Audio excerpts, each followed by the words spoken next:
हे नमस्कार एवरीवन, कैसे हैं आप लोग? I wish and I hope you are doing perfectly fine. Just be joyful and keep smiling. Just be joyful, ठीक है? ओके, तो वेलकम बैक. तो हम लोग क्या पढ़ रहे थे? हम लोग पढ़ रहे थे refraction of light at plane surface. ठीक है, हम लोग रिफ्रैक्शन पढ़ रहे थे. रिफ्रैक्शन क्या है समझ चुके हैं, different types of terms related वो भी समझ चुके हैं. ठीक है, ठीक है. एंड हम लोग क्या पढ़ रहे हैं अब? हम लोग पढ़ रहे हैं कॉन्सिक्वेंस ऑफ रिफ्रैक्शन. कि जो रिफ्रैक्शन है उसका क्या क्या कॉन्सिक्वेंस है, हम लोग वो पढ़ने का और समझने का कोशिश कर रहे हैं. ठीक है, ठीक है. और ये हम लोग का एपिसोड नंबर 7 है. तो ऑब्वियसली 6 एपिसोड तो पढ़े हैं हम लोग ना, उसका प्लेलिस्ट का डिस्क्रिप्शन आपको इस वेब सीरीज का रिलेटेड प्लेलिस्ट, कंप्लीट प्लेलिस्ट आपको डिस्क्रिप्शन बॉक्स में मिल जाएगा. वहां से आप देख सकते हो अगर आपने प्रीवियस एपिसोड नहीं देखा है तो. ठीक है, ठीक है. तो हम लोग क्या पढ़ना है? हम लोग कंटिन्यू करेंगे कॉन्सिक्वेंस ऑफ रिफ्रैक्शन पार्ट 2. हम लोग ने कॉन्सिक्वेंस ऑफ रिफ्रैक्शन पढ़ना शुरू किया था, एक एपिसोड कर चुके हैं उसके ऊपर, और ये उसका दूसरा एपिसोड है. क्लियर है? ठीक है, इतना हम लोग समझ गए. ओके, तो ये प्रीवियसली या फिर आप बोल सकते हो एक्चुअली में एक समरी है प्रीवियस एपिसोड का. ठीक है, और क्योंकि आज का जो एपिसोड करेंगे हम लोग इसी चीज पर बेस्ड है. ठीक है, ठीक है. ओके, तो जल्दी एक समरी कर लेते हैं. समरी क्या था? हम लोगों ने 2 ऑब्जर्वेशन देखा था. उसका स्टेटमेंट था कि अगर एक ऑब्जेक्ट डेंसर मीडियम में है और एक ऑब्जर्वर रेयर मीडियम से उस ऑब्जेक्ट को देखता है तो क्या होगा? वो ऑब्जेक्ट का जो डेप्थ है वो कम हो जाएगा compare to its real depth. Statement 1. ठीक है, ठीक है. ओके. दूसरा केस क्या था कि अगर ऑब्जेक्ट डेंसर मीडियम में है और हम एक rare medium object rare medium में है एंड ऑब्जर्वर डेंसर मीडियम से उस ऑब्जेक्ट को देख रहा है तो उसका जो डेप्थ है will appear to be at a higher depth than its real depth. ठीक है, एंड प्लीज ये बात ध्यान रखिएगा कि जो सारा डेप्थ है ना, जो सारा डिस्टेंस है ना ऊपर नीचे, वो मेजर होता है from the surface separating the 2 media. एक डेंसर और एक रेयर मीडियम है, एक सरफेस है ना जो दोनों मीडियम को सेपरेट कर रहा है. डिस्टेंस उस सरफेस से मेजर होता है. ठीक है, ठीक है. ये ऑब्जर्वेशन 2 है. ये दोनों ऑब्जर्वेशंस हमेशा वैलिड है, हमेशा. ठीक है, ठीक है. फिर हम लोग नेक्स्ट क्या किए कि अब हम लोग कुछ रिलेशन स्टैब्लिश करना चाहते थे कि मतलब कि जो ऑब्जेक्ट का पोजीशन है, रियल पोजीशन है, और उसका एपरेंट पोजीशन है वो चेंज हो जाता है. ये तो हम लोग रियल डेप्थ, एपरेंट डेप्थ क्या वो समझ चुके हैं, रिफ्रैक्टिव इंडेक्स क्या समझ चुके हैं. तो इन सब के बीच में एक रिलेशन स्टैब्लिश करना चाहते थे. ठीक है, ठीक है. और ये रिलेशन स्टैब्लिश किए हम लोग केस 1 के लिए, जब ऑब्जेक्ट मेरा डेंसर मीडियम में है एंड उसको देख रहे हैं हम फ्रॉम रेयर मीडियम. ठीक है, ठीक है. बट ये जो रिलेशंस हम लोग स्टैब्लिश कर रहे हैं वो अंडर स्पेसिफिक कंडीशन है. और वो कंडीशन क्या है? कि ध्यान समझिएगा कि वो कंडीशन ये है कि हम ऑब्जेक्ट को देख रहे हैं बट नॉर्मली, मतलब कि हम ऑब्जेक्ट के एकदम ऊपर से देख रहे हैं उसको. अच्छा ये ऑब्जेक्ट है, ठीक है, कोई नहीं. ये कंडीशन इंपॉर्टेंट है. और इस कंडीशन में हम लोगों ने ये रिलेशन स्टैब्लिश किया था कि नोटेशन याद है ना, n मतलब रिफ्रैक्टिव इंडेक्स, d मतलब denser. Refractive index of the denser medium by refractive index of the rare medium is equal to real depth by apparent depth. Notations का ध्यान रखिएगा बस. तो ये रिलेशन है, इसको आप बोल सकते हो refractive index of the denser medium by rare medium, या फिर यहां से आप चाहो तो एपरेंट डेप्थ निकाल सकते हो. यहां से एपरेंट डेप्थ क्या लग रहा है आपको?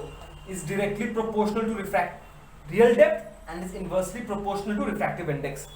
ठीक है, मतलब कि ऑब्जेक्ट जहां पर एक्चुअली है, पर अगर हम उसको दूसरा मीडियम से देखते हैं तो उसका पोजीशन जो है वो चेंज हो जाता है. ठीक है, एक होता है रियल पोजीशन, एक एपरेंट पोजीशन. ये दोनों पोजीशन में शिफ्ट आ जाता है, चेंज हो जाता है इसका पोजीशन. और कितना अमाउंट से चेंज हुआ है इसको बोलते हैं shift. Shift real depth minus apparent depth. और हम लोग ने ये ऑब्जर्व किया और देखा भी कि जो शिफ्ट है वो ये 4 फैक्टर्स पर डिपेंड करता है। पहला फैक्टर पर डिपेंड करता है रिफ्रैक्टिव इंडेक्स पे। कैसे? देखिए, apparent depth is inversely proportional to refractive index. मतलब अगर रिफ्रैक्टिव इंडेक्स बढ़ेगा तो एपरेंट डेप्थ कम हो जाएगा। अगर एपरेंट डेप्थ कम हो जाएगा मतलब शिफ्ट कम हो जाएगा, यही तो, ठीक है। एंड सिमिलरली, प्लीज फिर से बोल दे रहा हूं, जो चीज रिफ्रैक्टिव इंडेक्स पे डिपेंड करेगा वो सेम चीज कलर ऑफ लाइट वेवलेंथ पे भी तो डिपेंड करेगा, लैम्डा, ठीक है ना, ठीक है। और ये रियल डेप्थ पे डिपेंड करेगा and width of the medium. ये सारा चीज हम लोग प्रीवियस एपिसोड में इलैबोरेटली समझे थे, ठीक है, ठीक है। तो ये एक समरी टाइप का हो गया और आज हम लोग नेक्स्ट पार्ट में मूव करते हैं। चलिए नेक्स्ट पार्ट शुरू करते हैं हम लोग।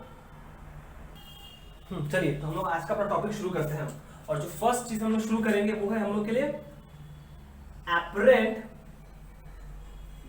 Bending. Apparent BENDING bending of stick और pencil when immersed in liquid, when immersed in liquid। अच्छा, चलिए देखिए क्या बोलना चाहते हैं हम लोग। ओके ग्रेट, हम लोग को ये देखना है। अच्छा ठीक है, ये चीज को देखने के लिए हम बस आपको एक चीज फिर से याद दिला दे रहे हैं कि अगर ये मेरा सरफेस था, ठीक है, और ये मेरा ऑब्जेक्ट है, ये डेंसर मीडियम है, ये रेयर मीडियम है, तो अगर हम यहां से देखते हैं तो ये ऑब्जेक्ट का रियल डेप्थ है, ठीक है। पर क्या होगा जब हम रेयर मीडियम से देखेंगे तो ये ऑब्जेक्ट मेरे को थोड़ा ऊपर दिखेगा यहां पर, और ये हो गया उसका एपरेंट डेप्थ, और इसको बोलते हैं शिफ्ट।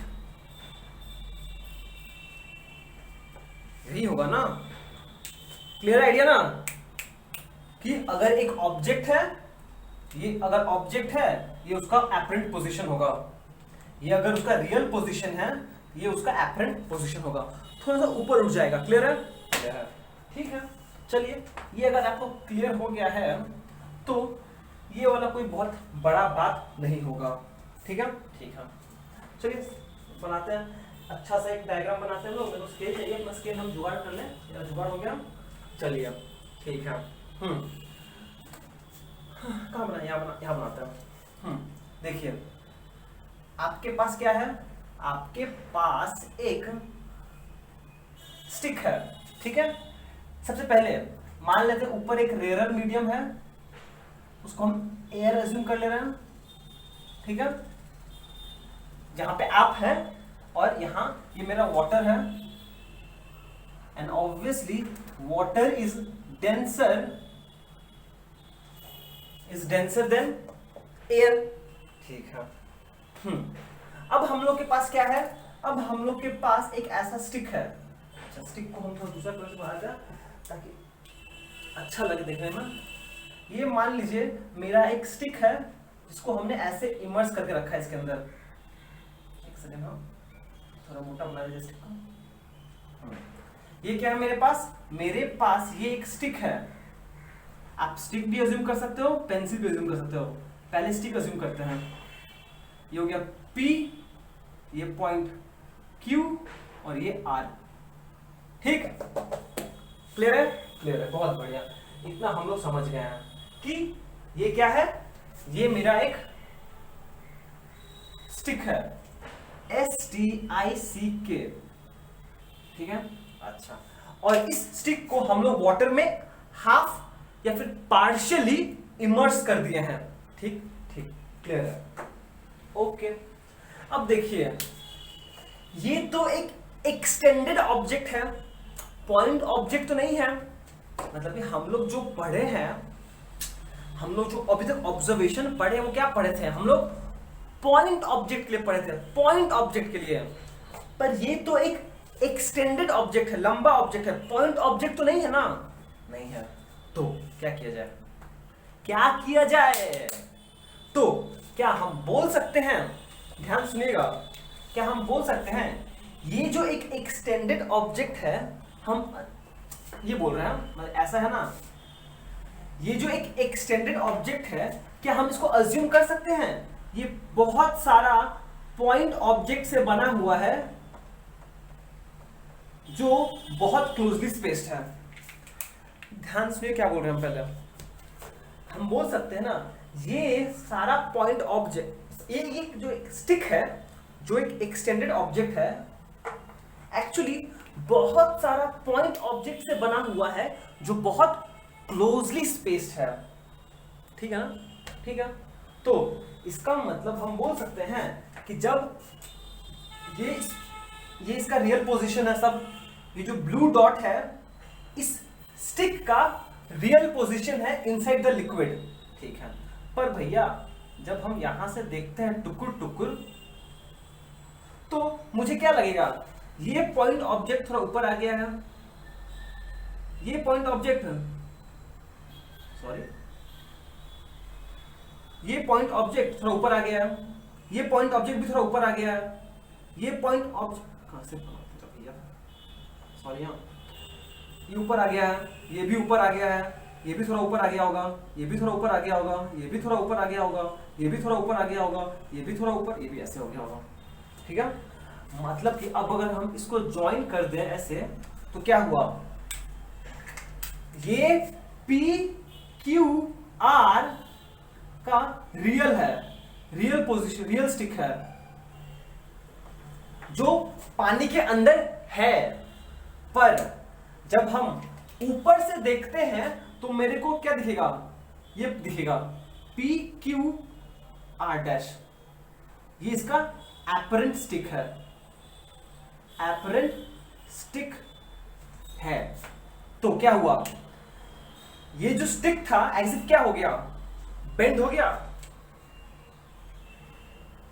ये जो स्टिक जो ऐसे था, जितना पोर्शन लिक्विड के अंदर था एज इफ बेंड हो गया,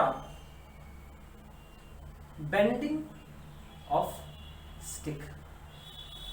और ये क्यों हुआ, ड्यू टू रिफ्रैक्शन। समझ में आया क्या बोल रहे हैं। इस साइड को आप एक बार रफ में बना लीजिए, इसको आप एक बार रफ में बना लो। ठीक है, ठीक है, मतलब कि इतना तो क्लियर हो गया ना कि समझ में आया क्या बोले हम बेसिकली ये बोले कि हम लोग जो प्रीवियस डे का ऑब्जर्वेशन पढ़े थे, हम लोग ने पॉइंट ऑब्जेक्ट लिए पढ़ा था। ठीक है, पर अगर हम एक स्टिक कंसिडर करते हैं, ये स्टिक तो एक्सटेंडेड ऑब्जेक्ट है, ठीक, पर भैया ये जो एक्सटेंडेड ऑब्जेक्ट है, हम तो अज्यूम कर सकते हैं कि जो एक्सटेंडेड ऑब्जेक्ट है ये बहुत सारा पॉइंट ऑब्जेक्ट से बना हुआ है जो बहुत क्लोजली स्पेस्ड है। ठीक, तो इसका मतलब ये सारा पॉइंट ऑब्जेक्ट क्या होगा, थोड़ा रेज्ड अप हो जाएगा, क्योंकि रिफ्रैक्शन ऑफ प्रीवियस डे पढ़े हम लोग, क्योंकि अगर हम रेयर मीडियम से देख रहे हैं डेंसर मीडियम में, तो जो सारा पॉइंट्स है ये उठ जाएगा। और कितना होगा, डिपेंड करता है प्रोपोर्शनल टू इसका रियल डेप्थ। डेप्थ जितना ज्यादा होगा उतना ऊपर उठेगा, डेप्थ जितना ज्यादा होगा उतना ऊपर उठेगा, पर अगर डेप्थ कम है तो कम उठेगा। देखिए लोग ना, shift is directly proportional to real depth. Real depth जितना ज्यादा होगा वो उतना ही ऊपर उठेगा। ठीक है, इसका डेप्थ बहुत ज्यादा है, इससे ज्यादा उठाया है, इसका डेप्थ कम है, थोड़ा कम ऊपर उठाया है, इसका डेप्थ तो बिल्कुल नहीं है, इसे बहुत हल्का सा उठा है ऊपर। हम ये अगर लाइन ज्वाइन करते हैं तो ये मेरे को एपरेंट पोजीशन दिखेगा। तो क्या हुआ, एज इफ बेंड हो गया। इसी को बोलते हैं एपरेंट बेंडिंग ऑफ स्टिक और pencil when immersed in a liquid. Clear है, क्लियर है, ठीक है। इसको हम मिटा रहे हैं, ठीक है, मिटा रहे इसको। चलो वो पहले बना देते इसको डायग्राम। पहले हम लोग ये वाला डायग्राम अच्छे से कंप्लीट कर लेते हैं, ये वाला डायग्राम, ठीक है। ओके, देखिए कोई बहुत प्रॉब्लम का बात नहीं है। ये इसको आप पॉइंट ऑब्जेक्ट अज्यूम कर लो, ठीक है, आर को, और आर का आप इमेज बनाने की कोशिश कीजिए। तो सबसे पहले तो भैया एक स्ट्रेट लाइन ले लीजिए, रे ऑफ लाइट ऐसे आया, सिंस ये नॉर्मली आया ये अनडिवाइडेड पास कर जाएगा। ठीक, ये हो गया एक रिफ्रैक्टेड रे, ये हो गया एक रिफ्रैक्टेड रे 1। ठीक, अब आप खुद से एक और ऑब्जेक्ट बना लो ऐसा, एक रे बनाइए जो ऑब्लिकली इंसिडेंट है। अगर इस सरफेस नहीं होता तो रे चुपचाप ऐसे चला जाता, ठीक है। अब अगर मुझे फ्यूचर रिफ्रैक्टेड रे बनाना क्या करना पड़ेगा, सबसे पहले नॉर्मल बनाना पड़ेगा। तो चलिए नॉर्मल बनाते हैं। ये रहा नॉर्मल। वो नॉर्मल तो ऐसे नहीं बनना चाहिए था, डॉट बनाना पड़ेगा ना। नॉर्मल बन गया। अब जैसे नॉर्मल बन गया है, अब नोटिस कीजिए ये जो इंसिडेंट रे है, ये अगर इसका एंगल ऑफ इंसिडेंस है तो ये रे डेंसर से रेयरर मीडियम में जा रहा है, और जैसे डेंसर से रेयरर मीडियम में जाएगा इसका वेलोसिटी इंक्रीज हो जाएगा, पंख निकल आएगा इसका। तो ये नॉर्मल से अवे मूव करेगा, ये क्या ऐसे मूव कर जाएगा, ठीक है। ये है आपका रिफ्रैक्टेड रे 2, ठीक है। अब फिर से वही पुराना कहानी, ये एक रिफ्रैक्टेड रे, ये एक रिफ्रैक्टेड रे, दोनों डाइवर्जिंग नेचर का है। इमेज तो मिलेगा नहीं, पर मुझे इमेज चाहिए, इमेज के लिए मुझे इसको बैकवर्ड प्रोड्यूस करना पड़ेगा, ठीक है। समझ में क्या बोल रहा है? डाइवर्जिंग रेस तो कोई मीट नहीं करेगा ना, पर इमेज के लिए आपको तो रेस को मीट कराना पड़ेगा। क्या ऑप्शन है? बैकवर्ड प्रोड्यूस कर दो इसको। अगर पहले इसको बैकवर्ड प्रोड्यूस करते हैं, ये एक रिफ्रैक्टेड रे है, इसको बैकवर्ड प्रोड्यूस करते हैं, टिक टिक टिक टिक टिक टिक टिक टिक टिक टिक टिक टिक टिक टिक टिक टिक, यहाँ पे मीट किया, ये इसका नया पोजीशन R डैश हो जाएगा। लाइन चला गया, दिखाई दे रहा है आपको? दिखाई दे रहा है, कंप्लीट करते इसको। और इसको जब प्रोड्यूस करेंगे यहाँ पे मीट करेगा, मतलब कि ये जो पॉइंट R है वो एज इफ R डैश बन जाएगा जब हम यहां से देखते हैं तो,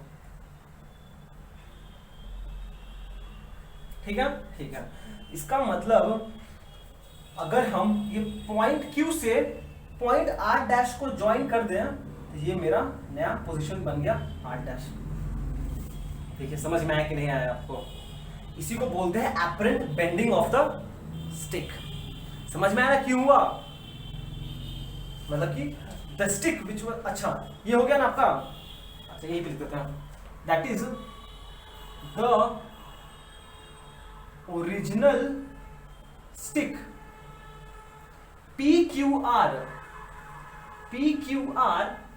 when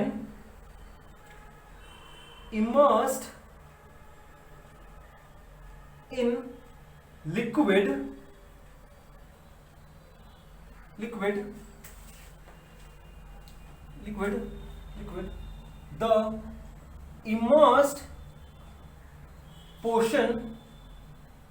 the immersed portion QR appears as, अरे appear का स्पेलिंग भूल गया लग रहा है, appears as QR dash when viewed from air medium,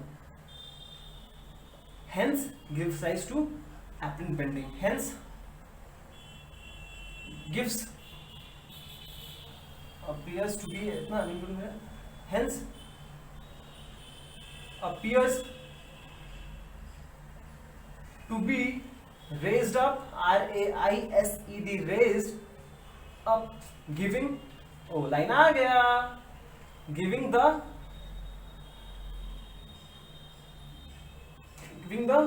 feel of apparent bending, giving the feel of apparent bending,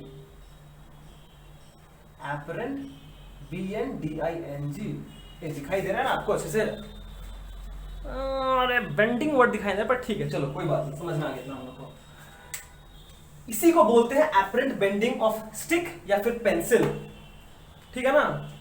ये चीज तो क्लियर है ना आपको?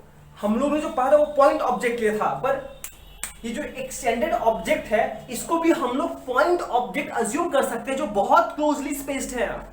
इसीलिए हर एक पॉइंट थोड़ा बहुत ऊपर उठ जाएगा, हर एक पॉइंट, और जब हम सारा पॉइंट को ज्वाइन करेंगे तो मेरे को नया apparent position of the stick मिल जाएगा। और ऐसे बेंड हो गया है, ऐसे था पहले, ठीक है, अब ऐसे हो गया है। पहले ऐसे था एकदम स्ट्रेट, फिर ऐसे बेंड हो गया है, जब हम ऊपर से देखेंगे, ठीक है, पानी में, ठीक है, ठीक है। चलिए, इतना हम लोग को समझ में आ गया। अब हम आपको एक और चीज दिखाना चाहेंगे अच्छे से। ये स्टिक बना के दिखाया ना, सेम चीज पॉसिबल है। देखो, ये सेम चीज पॉसिबल है कब? सोचो, जब आप, अच्छा आते हैं, देखो ये सेम चीज हम बना सकते हैं ऐसे, फिर से सेम चीज हम ऐसे बना सकते थे हम। बस आप थोड़ा ध्यान दीजिए, बस क्या बोल रहे हैं हम। ये फिर से वही एयर है, ये वाटर है, ठीक है, ठीक है। और हम अब यहां पर एक पेंसिल बना रहे हैं।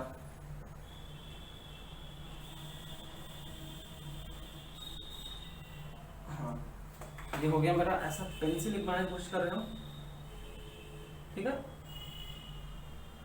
हाँ, ये हो गया पेंसिल है। ये क्या है? एज एक पेंसिल है।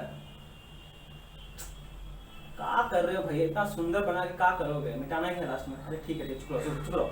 ये एक पेंसिल है, ठीक है। और आप यहां से इसको देख रहे हो, आपको ये पेंसिल कैसा दिखेगा? प्लीज बनाइए तो। ये बनाना है, एक बार पॉज करके आप ट्राई करो तो कैसे बनेगा ये स्टिक के बजाय हमने इसको पेंसिल बना दिया, अच्छे से पेंसिल बना दिया। पॉज करके आप एक बार खुद से ट्राई करो, ठीक है, ठीक है। ओके, देखो ये स्टिक है, ये पेंसिल है, दोनों में फर्क क्या है? कुछ भी तो फर्क नहीं है, दोनों तो एक्सटेंडेड ऑब्जेक्ट ही है, बस एक पतला एक मोटा है। क्या फर्क पड़ता है उससे? उससे कोई फर्क नहीं पड़ता है, सेम चीज वैलिड है। तो फिर आप उस पेंसिल को नाम दो, क्या नाम दें? फिर से PQR नाम, PQR, ठीक है, ठीक है। अब यहां से रे डायग्राम बनाना पड़ेगा। तो पहले एक नॉर्मल रे बनाएंगे। ये क्या नॉर्मल, सिंस ये 90 डिग्री पे आके गिरा, ये अनडिवाइडेड पास कर जाएगा चुपचाप, अच्छे बच्चे की तरह, ठीक है, ऐसे चला गया। इसको बोल रहे हैं हम रिफ्रैक्टेड रे 1, रिफ्रैक्टेड रे 01, ठीक है, ठीक है। अब एक ray of light obliquely incidence लेते हैं। एक ray of light oblique incidence लीजिए। अगर ये कोई मीडियम का बात नहीं होता, ये चुपचाप अच्छे बच्चे की तरह स्ट्रेट पाथ में फॉलो कर जाता। क्यों? क्योंकि लाइट हमेशा स्ट्रेट पाथ में फॉलो करता है, ठीक है, ठीक है। पर ये भेदभाव के वजह से, ये भेदभाव के वजह से, दो मीडियम का सेपरेशन के वजह से क्या होगा? सबसे पहले जानने के लिए क्या होगा, मुझे एक नॉर्मल बनाना पड़ेगा। ये नॉर्मल बना दिया। अब नोटिस करो भैया, वाटर से एयर में जा रहे हो, मतलब डेंसर से रेयर मीडियम में जा रहे हो, तो ये पंख निकल आएगा, इसका वेलोसिटी बढ़ जाएगा। ओह मजा आ गया, बड़ा हो गया, वेलोसिटी बढ़ गया, तो ये away from the normal bend करेगा, ठीक है। और इसको अगर हम बैकवर्ड फिर से प्रोड्यूस कर दें, तो ये पॉइंट पे मीट करेगा। ये पॉइंट R था, ये R' हो जाएगा, ठीक है, ठीक है। और ये हो गया आपका सेकेंड रिफ्रैक्टेड रे, रिफ्रैक्टेड रे 02। एंड ऑब्वियसली हमने पहले बैकवर्ड प्रोड्यूस कर दिया। क्यों? अरे क्योंकि पता है भैया, दोनों डाइवर्जिंग रेज है, कभी मीट नहीं करेगा। तो फाइनली हम बोल सकते हैं कि पेंसिल कुछ ऐसा बनेगा। पेंसिल कुछ ऐसा, चिपकाओ मत भैया, ऐसे है, कुछ ऐसे बन जाएगा। एक सेकेंड ना, बस थोड़ा बनाने दीजिए, कोशिश कर लीजिए। इस पॉइंट से इस पॉइंट पे आएगा, और इस पॉइंट से ये इस पॉइंट पे आ जाएगा। हाँ, ये रास्ता पेंसिल बन जाएगा ऐसे। ये आपका नया पेंसिल बन जाएगा। ये PQR', PQR' is the new position as seen from air। क्या समझ में आया? ठीक है, समझ में आया क्या हुआ? अब नोटिस करो, एक ध्यान से नोटिस करो कि एक बार प्लीज ध्यान से नोटिस करना, ये इसका एक्चुअल जो एपरेंट बेंडिंग तो क्लियर है ना। अब एक मजेदार चीज नोटिस करना, कि जो पोर्शन लिक्विड के अंदर था, यहां पर कितना है, अराउंड 12 सेंटीमीटर है, ठीक है। ये portion, actual portion, real portion जो लिक्विड के अंदर था वो 12 सेंटीमीटर है, ठीक है। पर एपरेंट पोजीशन कितना है, बस 9 सेंटीमीटर है। मतलब 3 सेंटीमीटर का फर्क आ गया यहां पर। मतलब क्या है, हम बोल सकते हैं कि अगर हम कोई ऑब्जेक्ट को कोई पानी में रख के देखते हैं तो उसका साइज छोटा हो जाएगा, ठीक है। ये सेम चीज आप ऑब्जर्व कर सकते हो जब आप स्विमिंग पूल में रहते हो। अगर आप स्विमिंग पूल में हो, जाके खड़े हो जाओ और जब अपना पैर देखोगे ना, लगेगा छोटा हो गया। कभी नहीं हुआ है ना, जाके कभी अगर जाओगे अगली बार से ध्यान रखना इस बात को और ऑब्जर्व करना ही चीज, ठीक है। ठीक है, चलिए इसी को बोलते हैं एपरेंट बेंडिंग ऑफ स्टिक या फिर पेंसिल। कोई प्रॉब्लम नहीं है, डायग्राम कोई भी बना सकते हो आप। डायग्राम में क्या प्रॉब्लम है, बस ये चीज ध्यान रखना पड़ेगा कि 2 रेज बनाना पड़ेगा और बस ज्वाइन कर दो इस पॉइंट से इस पॉइंट को, इस पॉइंट से इस पॉइंट को। तो इसको बोलते हैं एपरेंट बेंडिंग। पर बेसिक नॉलेज वही है कि ये एक्सटेंडेड ऑब्जेक्ट है, इसको हम लोग पॉइंट ऑब्जेक्ट अज्यूम कर ले, वही कहानी बार बार, ठीक है। ठीक है, चलिए इसको आप अच्छे से कॉपी कीजिए और हम लोग नेक्स्ट फेज में मूव करते हैं। तो चलिए भैया, ये हम लोग आगे फाइनली अपना एंड ऑफ एक्सरसाइज पर जो है consequence of refraction of light, ठीक है। ठीक है, हम लोग ने जो पढ़ा है ना अभी तक, उसी को हमने यहां पर पिन पॉइंट कर दिया है, ठीक है। और इसके बाद ये 5 पॉइंट्स है और इसके बाद और 3 पॉइंट्स है जो हम लोग को समझना पड़ेगा। इतना एग्जैक्टली इतना ट्रिवियल नहीं है, तो उसको समझना पड़ेगा, ठीक है। तो पहले इस 5 को डिस्कस कर लेते हो, फिर हम लोग नेक्स्ट 3 पर मूव करेंगे। नेक्स्ट 3 वाला बहुत इंपॉर्टेंट है, मजा भी आएगा वो देख के, ठीक है। ठीक है, ये पहला पॉइंट वही है, object placed in a denser medium when viewed from a rare medium appears to be at a depth less than its real depth. बहुत बार पढ़ चुके हैं, छोड़ो इसको।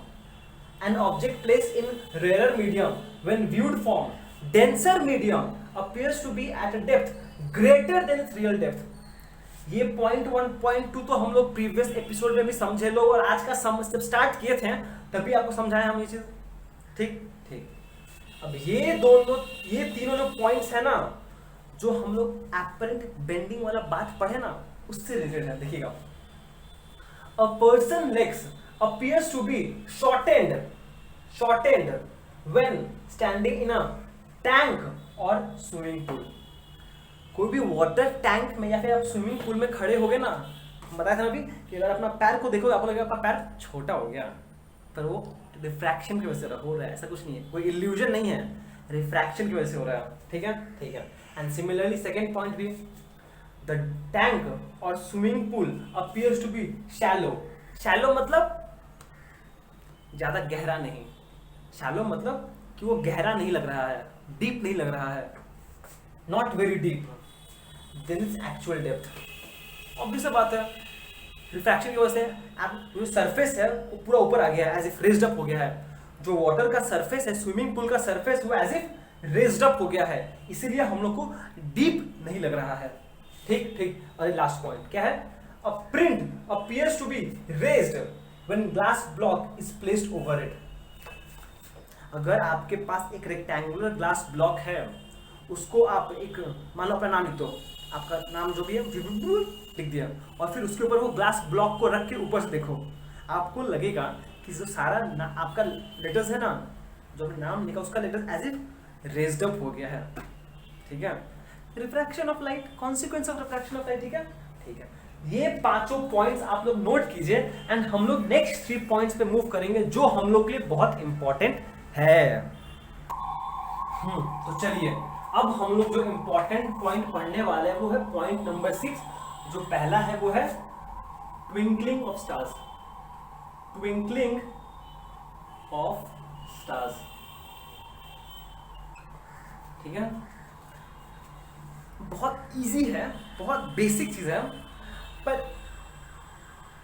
सब समझना पड़ेगा इसको, सब समझने की कोशिश करो कि ऑब्वियसली ये भी रिफ्रैक्शन ऑफ लाइट की वजह से है, ठीक है, पर कैसे वो तो समझो एक बार, ठीक है। ट्विंकलिंग ऑफ स्टार्स, ठीक है। मान लीजिए भैया ये हमारा प्यारा सा अर्थ, ठीक ठीक, और ये बहुत दूर आसमान में यहाँ पर ये एक यहाँ पर मान लेते हैं, ये एक मेरा एक तारा है, ठीक ठीक। अब सिंस ये तारा अर्थ से बहुत दूर है, बहुत दूर है, बहुत ज्यादा दूर है, तो एज इफ ये जो स्टार है, ये जो स्टार है क्या है, एज इफ में appears to be a point size. Clear है ना? जब कोई चीज बहुत दूर होता है हम लोग को तो बहुत छोटा दिखता है ना, ठीक है। ये पॉइंट, स्टार एक पॉइंट साइज होता है, एकदम छोटा सा तारा दिखता है, एज इफ हम लोग को ये दिखेगा, हम लोग को बस ये दिखेगा, ठीक है, ऐसा एक डॉट दिखेगा, ठीक है ठीक है, मतलब क्या ऐसा कुछ दिखेगा, ऐसा कुछ एक पॉइंट दिखेगा, ठीक है ठीक है। ये हम लोग का पॉइंट क्लियर हो गया। अब नेक्स्ट बात समझने की कोशिश करो। अर्थ सरफेस है, इसके चारों तरफ तो एटमॉस्फेयर है ना। अरे भैया एटमॉस्फेयर नहीं है, layers of atmosphere, mesosphere, troposphere, stratosphere और पता नहीं क्या क्या चीज है ऐसे। यहाँ पे लेयर्स ऑफ एटमॉस्फेयर नहीं है, यहाँ पर ये सब क्या है, ये सारा है layers of atmosphere, LAYERS, layers of atmosphere, ठीक है। द अर्थ इज रुको देखो मेरे को हट तो नहीं, क्या नहीं हटा। The earth is surrounded by layers of atmosphere, जिसका डेंसिटी एयर का डेंसिटी सरफेस पे एकदम मैक्सिमम है। यहां पर डेंसिटी मैक्सिमम होता है, ठीक। और जैसे जैसे हम लोग अर्थ सरफेस से दूर जाते हैं तो मतलब जो स्टार के तरह डेंसिटी क्या होता है, डिक्रीज करता है। और एकदम बहुत दूर, इधर क्या पूरा कंप्लीट वैक्यूम है, अगर वैक्यूम है तो डेंसिटी मिनिमम है, मिनिमम है। ये चीज आपको समझ में आया कि नहीं आया? अर्थ क्या है, अर्थ को छोड़ो क्या है, उसके आगे एयर है। एयर क्या है, एटमॉस्फेयर, ये तो एयर है ना, सब क्या है, एयर ही तो है। इधर भी एयर है, इधर भी एयर है, इधर भी एयर है, इधर भी एयर है, सारा तो एटमॉस्फेयर ही है ना, हवा ही तो है हर जगह। पर इस हवा का डेंसिटी जैसे जैसे आप सरफेस से दूर जाओगे उसका डेंसिटी डिक्रीज करता है। ये बात क्लियर है कि नहीं है? क्लियर है, थैंक यू। अब देखिए, अब ये लाइट से स्टार से जो लाइट आएगा अर्थ की तरफ, स्टार से जो लाइट आएगा अर्थ की तरफ, मान लीजिए ये लाइट आया सर, यहाँ पे कंप्लीट वैक्यूम था इसमें, पर जब ये लाइट आ रहा है तो ये कहां से कहां मूव करेगा, स्टार से अर्थ की तरफ मूव कर रहा है, तो एज इफ ये एक रेयरर मीडियम से डेंसर मीडियम की तरफ मूव कर रहा है। ये चीज आपको समझ में आया कि नहीं आया?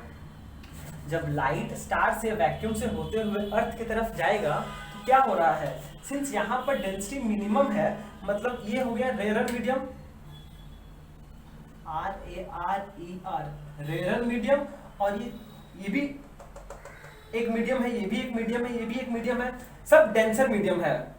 मतलब कि जैसे जैसे इधर जाएगा इधर सब डेंसर है, ये भी डेंसर है, ये भी डेंसर है, ये भी डेंसर है, ये भी डेंसर है, पर जैसे जैसे ये जा रहा है डेंसिटी इंक्रीज हो रहा है। ये बात समझना पड़ेगा कि जैसे जैसे लाइट स्टार से अर्थ की तरफ जा रहा है डेंसिटी इंक्रीज हो रहा है।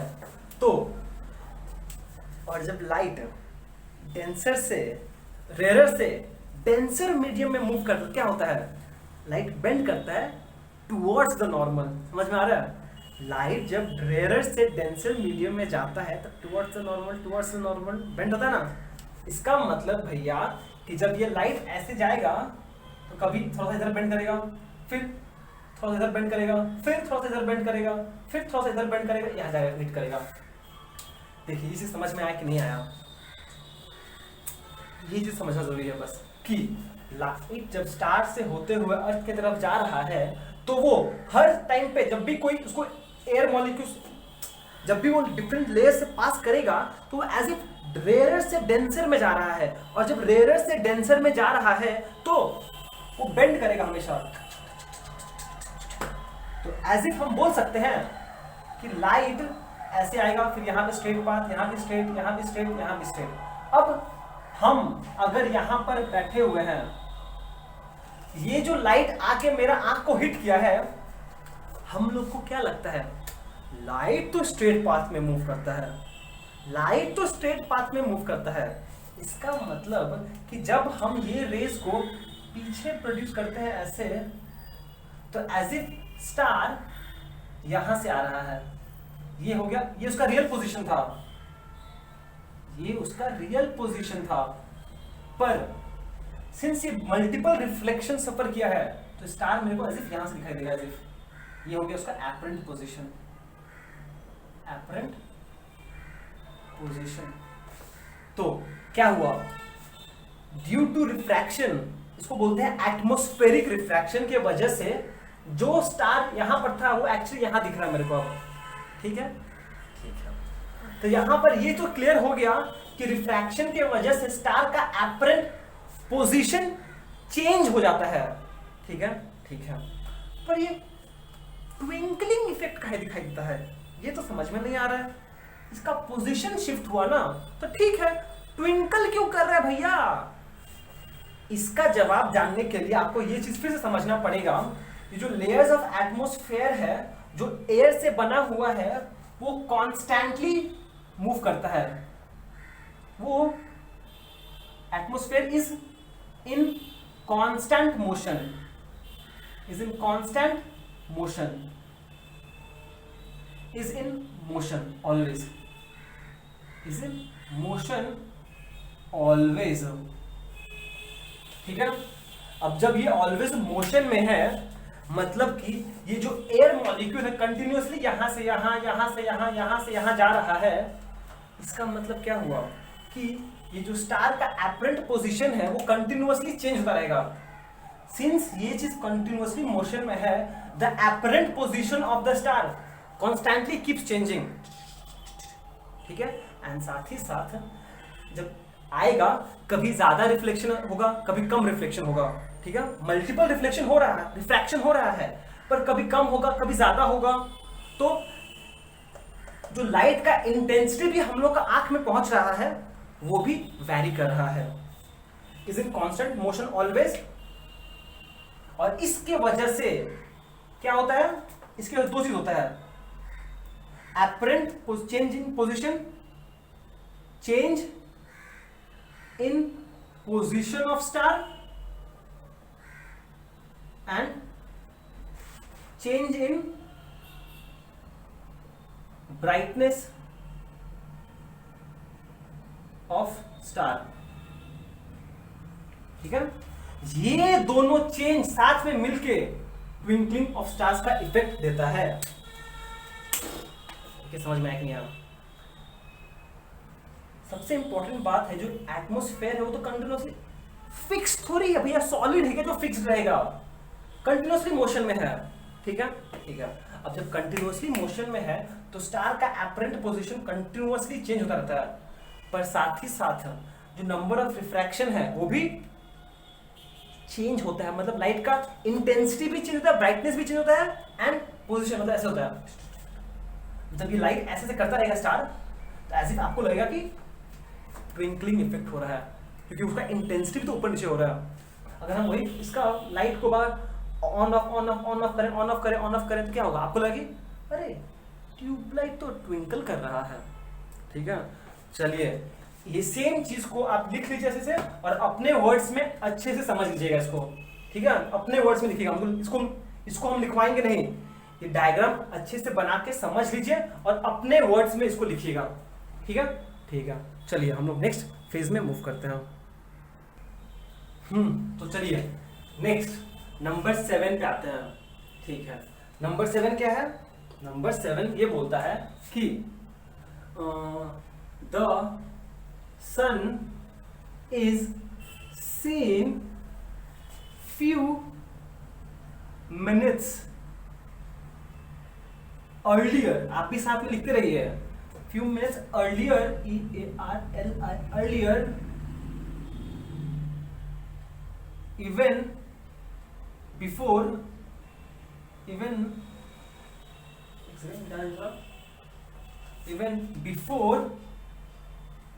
it rises, RISES, rises above the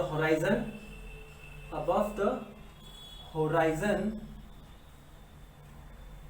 in the morning,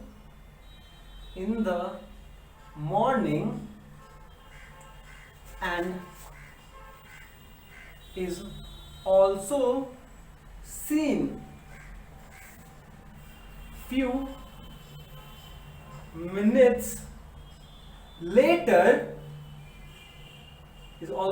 few minutes later, even after sunset.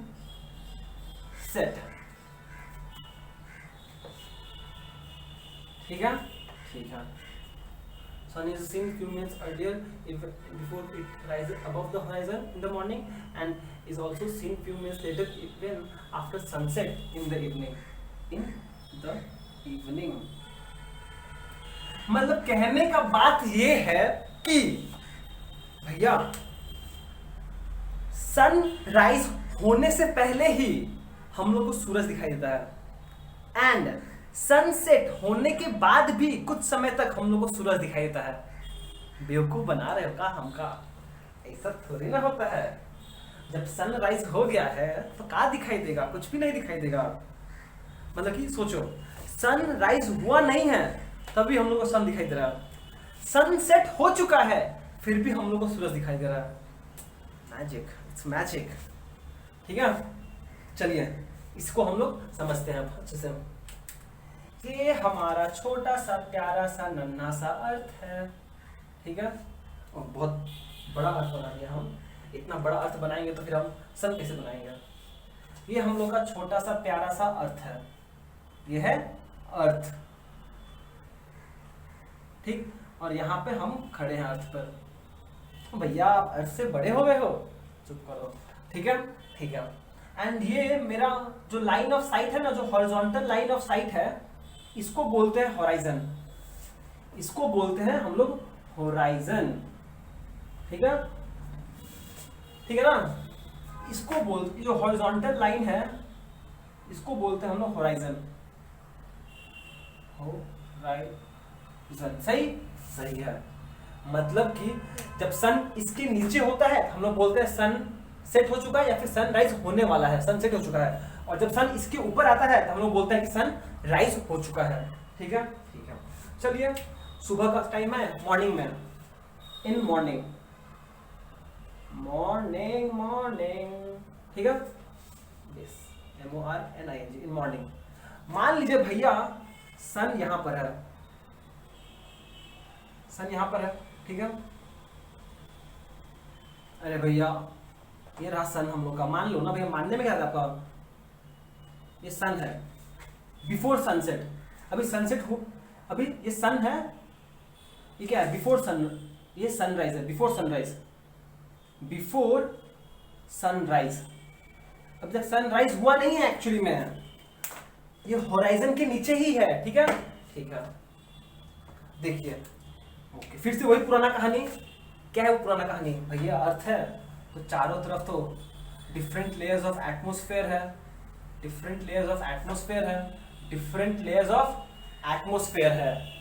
ये क्लियर है ना? सब क्या है? Layers of atmosphere. फिर से वही पुराना कहानी, लेयर्स ऑफ एटमॉस्फेयर. ठीक है. And as we move away from the surface, यहां पे सरफेस पे क्या है? यहां पर डेंसिटी, ब्लैक कर दो भैया, यहां पर डेंसिटी मैक्सिमम है. ठीक है. और जैसे दूर जाओगे, यहां तो कंप्लीट वैक्यूम है, इधर तो वैक्यूम है, एंड यहां पर डेंसिटी मिनिमम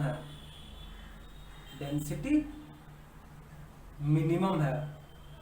ये चीज तो आपको समझ में आया होगा, प्रीवियस आइडिया ही है. ठीक है. अब देखिए सिंपल सा बात है कि मतलब कि जैसे सन से लाइट मूव करेगा,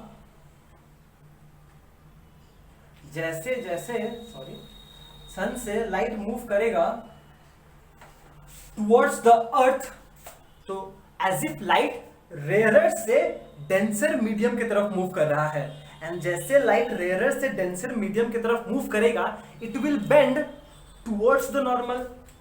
तो यहां पे अगर हम नॉर्मल बनाते हैं ऐसे ऐसे जाएगा, ऐसे बेंड हो जाएगा, फिर से ऐसे बेंड हो जाएगा, फिर से ऐसे बेंड हो जाएगा, फिर से ऐसे बेंड हो जाएगा। मतलब कि लाइट तो स्ट्रेट पाथ में आ रहा है, पर due to different refractive index of the layers of atmosphere it moves as if it is moving from denser to rarer to denser medium, इसलिए लाइट हर समय बेंड हो रहा है। ठीक है, ठीक है। और जब लाइट बेंड हो रहा है और ये पोर्शन जो हम लोग के लास्ट वाला लाइट हम लोग के आंख में मूव कर रहा है, हिट किया, तो भैया हम लोग को क्या लगता है, हम लोग को लगता है लाइट स्ट्रेट पाथ में फॉलो करता है और कोई ऑप्शन है ही नहीं। इसका मतलब कि जब आप इसको पीछे बैकवर्ड बनाओगे तो आपको सन एज इफ यहां से दिखाई देगा आता हुआ, आपको लगेगा कि सन यहां पे आ चुका है। तो देखिए क्या हुआ यहाँ पर, सन appears to be seen even before sunrise।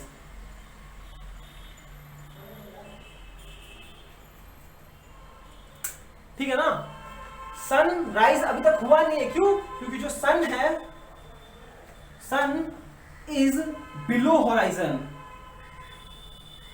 Sun is below horizon.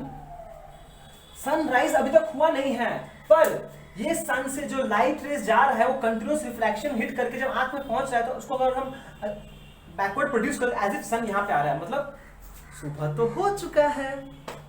ठीक है, इस बात को ध्यान रखना पड़ेगा हम लोग को। ठीक है, ठीक है। ये चीज बोला, sun is seen few minutes earlier even before it rises above the horizon.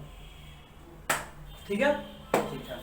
And similarly ये सन राइज वो दोपहर हो गया, सनसेट हो चुका, मतलब अब सनसेट हो चुका है। क्या हो गया है? सनसेट हो चुका है, सनसेट हो चुका है। ये इवनिंग का बात हो रहा है, इवनिंग में, EVENING इवनिंग में।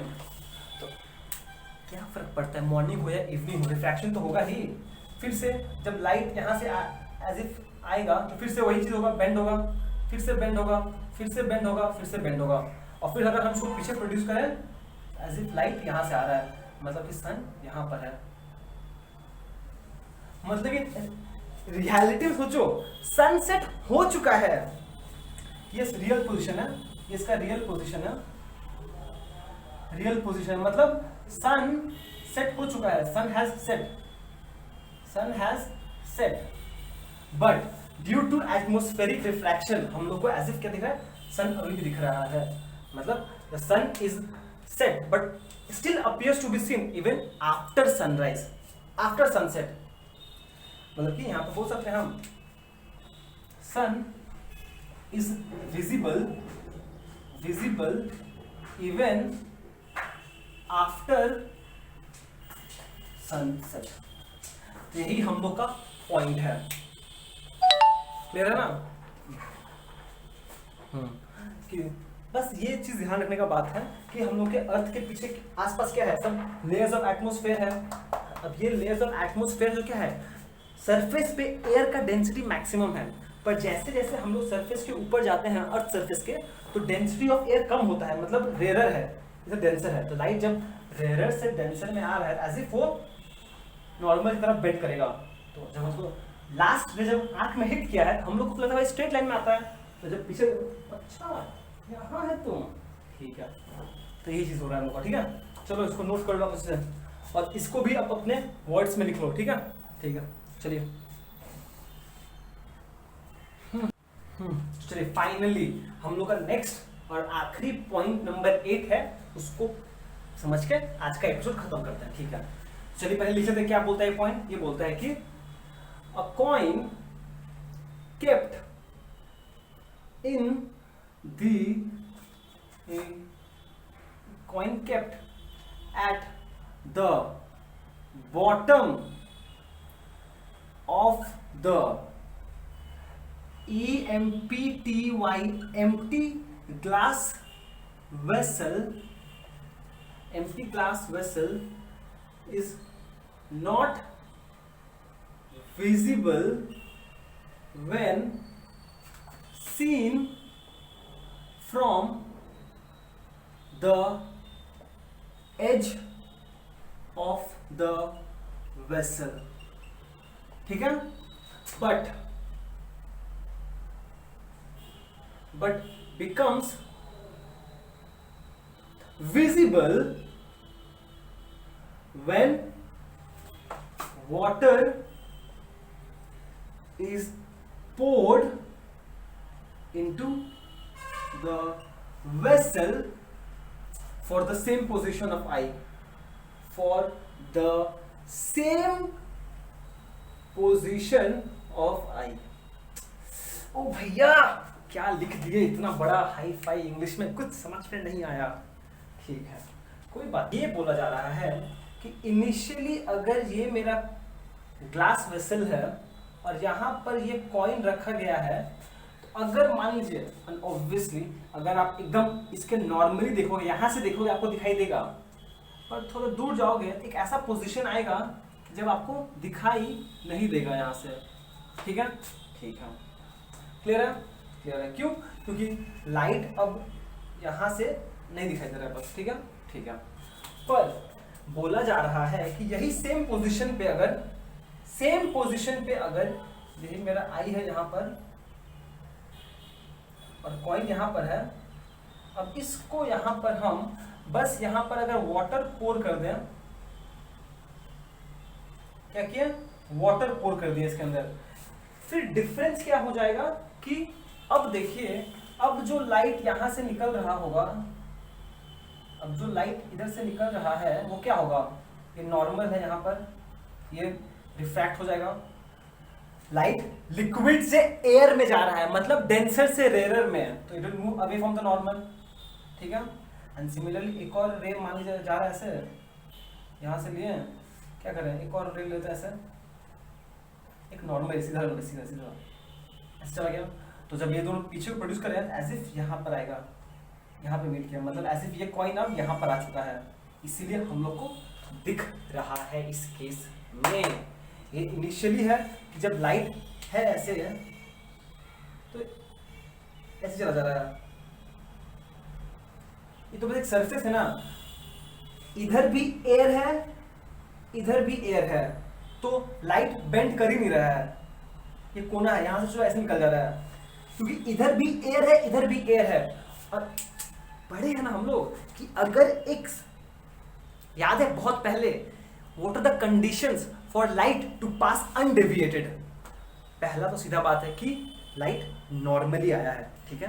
दूसरा क्या था कि जब एक सरफेस के तरफ जो दोनों मीडियम है, दोनों मीडियम सेम है, इधर भी एयर है इधर भी एयर है, तो जो मैक्सिमम लाइट आ रहा है वो यहाँ से आ रहा होगा, मैक्सिमम से मैक्सिमम ऐसे चला जा रहा है, और वो हम लोग को दिख नहीं रहा है, विजिबल नहीं है। पर जैसे ही हमने यहाँ पे वाटर पोर कर दिया, क्या हुआ, अब यहाँ पे एक डेंसर आ गया, ये रेयरर है, और लाइट जब डेंसर से रेयरर जाए away from the normal move करेगा ऐसे, और जब इसको पीछे प्रोड्यूस करेंगे यहाँ पे कॉइन आ गया, इसलिए कॉइन विजिबल है। ठीक है, समझ में आया? ओके, तो चलिए हम लोगों ने आज फाइनली एक चीज खत्म किया। अराउंड 50 मिनट लगी गया होगा, इसीलिए ये चीज हम ना प्रीवियस डे नहीं कराए थे, क्योंकि प्रीवियस डे करा दे फिर 2 घंटे का से ज्यादा वीडियो बन जाता, फिर वो बहुत ज्यादा हो जाता, बहुत ज्यादा होता। ठीक है, इसलिए हम वो नहीं किए हम लोग, और आज एक्स्ट्रा अच्छे से समझना जरूरी है, थोड़ा टाइम लगे, पर मेरा काम यही है कि हम थोड़ा समझा सकें। और फिजिक्स एक ऐसा सब्जेक्ट है ना, इसको थोड़ा टाइम देना पड़ेगा आपको भी, समझने के लिए भी और समझाने के लिए भी। ठीक है, ओके, तो फिर चलो आज का एपिसोड हम लोग यहीं पे समाप्त करते हैं। Till then be safe, be joyful, and thank you so much for watching. Have a great day ahead.